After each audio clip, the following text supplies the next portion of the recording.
Go back Marwadi ఈ నినాదం ఇప్పుడు హైదరాబాద్నే కాదు తెలంగాణ రాష్ట్రం మొత్తాన్ని చుట్టేస్తుంది. ఇది చాలా చిన్న సంఘటనతో మొదలయ్యి రాష్ట్ర వ్యాప్తంగా ఇంత స్పీడ్గా వెళ్ళడానికి ప్రతి మీడియాలోనూ దీని గురించి వార్తలు రావడానికి కారణం ఏంటో తెలుసా?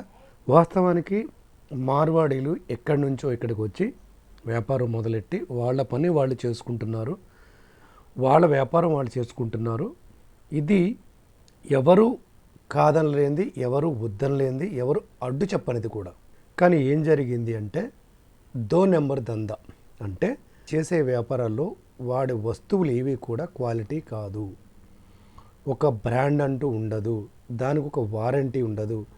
చాలా చోట్ల వాళ్ళు కనీసం రిజిస్ట్రేషన్ ఉండదు, బిల్లు కూడా ఇవ్వరు. అంటే ఇప్పుడు మేధావులు సైతం అంటుంది ఏంటి, ఇక్కడికి వచ్చి వ్యాపారం చేసుకునే అవకాశం భారతదేశంలో పుట్టిన వాళ్ళకి ఎవరికైనా ఉంది, దాన్ని ఎవరు తప్పు పట్టడానికి లేదు. కానీ ఇక్కడ వ్యాపారాలు చేస్తూ ఇక్కడ కనీసం జిఎస్టీ వాళ్ళు చేస్తున్న వ్యాపారాల్లో లోకల్ వాళ్ళకి జాబులు ఇవ్వకపోక, మరొకటి ఇక్కడ జిఎస్టీ కట్టకుండా వాళ్ళు చేస్తున్నారు.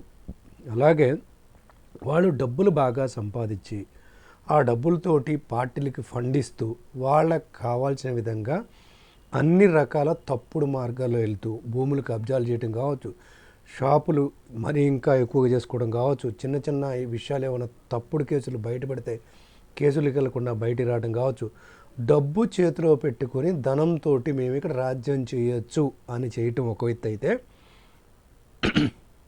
ఈ మధ్య జరిగిన సంఘటనలు అది ఒక వ్యక్తిని కారుకు అడ్డంగా పార్క్ చేయడమే కాకుండా షాప్కి వాళ్ళని విపరీతంగా కొట్టిందే కాకుండా కులంతో దూషించడం, అది ప్రతి ఒక్కళ్ళకి కోపం వచ్చింది. తెలంగాణలో మార్వాడీలు ఉండొద్దంట్లా, మా సంస్కృతిని మా సాంప్రదాయాలని పాడు చేసేవాళ్ళు ఉండొద్దు, అలాగే మా మీద పెత్తనం చేసేవాళ్ళు ఉండొద్దు. ఇంతకుముందు జరిగిన ఆంధ్ర వాళ్ళ మీద ఉద్యమం కూడా అందరూ బయటకు వెళ్ళిపోవాల, మా మీద పెత్తనం చేసేవాళ్ళు, మమ్మల్ని అన్యాయం చేసేవాళ్ళు వెళ్ళిపోమని చెప్పారు. అలాగే సాధించుకున్నాం.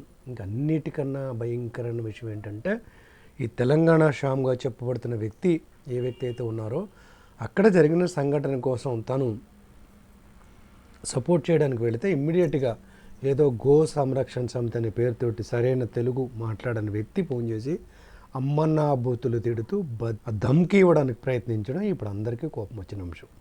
అంటే సంఘటనలు జరుగుతాయి, దానికి కులాలు మతాలు ప్రాంతాలు పొలవటం కరెక్ట్ కాదు. కానీ ఇది దాదాపు 3 దశాబ్దాలుగా ఇక్కడ ఉన్న వాళ్ళ జీవనం మీద దెబ్బపడింది, చిన్న చిన్న వ్యాపారత్వం మీద పడింది, ఇక్కడ ఉన్న కామెంట్ల మీద బాగా ఎఫెక్ట్ పడింది. అందరికీ చెప్పాలంటే ఉపాధి కల్పన పోయింది. వాళ్ళు అక్కడ వాళ్ళు తెచ్చుకోవడం, లేకపోతే తక్కువ జీతాలకు పెట్టడం, సరి అయిన విధానం అనుసరించిపోవడం. వ్యాపారం చేయడం తప్పు కాదు, కానీ వ్యాపారం పేరుతో వచ్చి బ్రిటిషర్స్ లాగా మా నెత్తి మీద కూర్చొని మమ్మల్నే కొడుతూ, మమ్మల్నే తిడుతూ, మమ్మల్ని కాలు కింద పెట్టుకోవాలని చూస్తూ డబ్బుందని అహంకారంతో ఏది పడితే చేస్తే సహించము. మీరు వచ్చారా, లీగల్గా చేసుకోండి, క్వాలిటీ ప్రొడక్ట్ ఇవ్వండి, మా వాళ్ళకి జాబులు ఇవ్వండి. తెలంగాణ ఉద్యమ పునాదే నీళ్లు నిధులు నియామకాలు. అలాంటిది నిధులు మాకు రాకుండా చేస్తూ, అంటే మాకు సంపాదన లేకుండా చేయడం, నియామకాలంటే మాకు ఉద్యోగాలు లేకుండా చేస్తే ఎందుకు ఊరుకుంటాము అనేది ఇప్పుడు ప్రతి ఒక్కళ్ళ మనసులో పడింది. తెలంగాణలో వాళ్ళే కాదు, బయట వాళ్ళు కూడా చెప్తుంది ఏంటంటే ఇక్కడికి వచ్చినప్పుడు వాళ్ళ పని వాళ్ళు చేసుకోవాలి తప్పితే ఇలాంటి రౌడీజం చేయటం సబబు కాదు. ముఖ్యంగా ఇక్కడ వాళ్ళని డబ్బుతో అణగదొక్కాలనుకోవటం సబబు కాదు.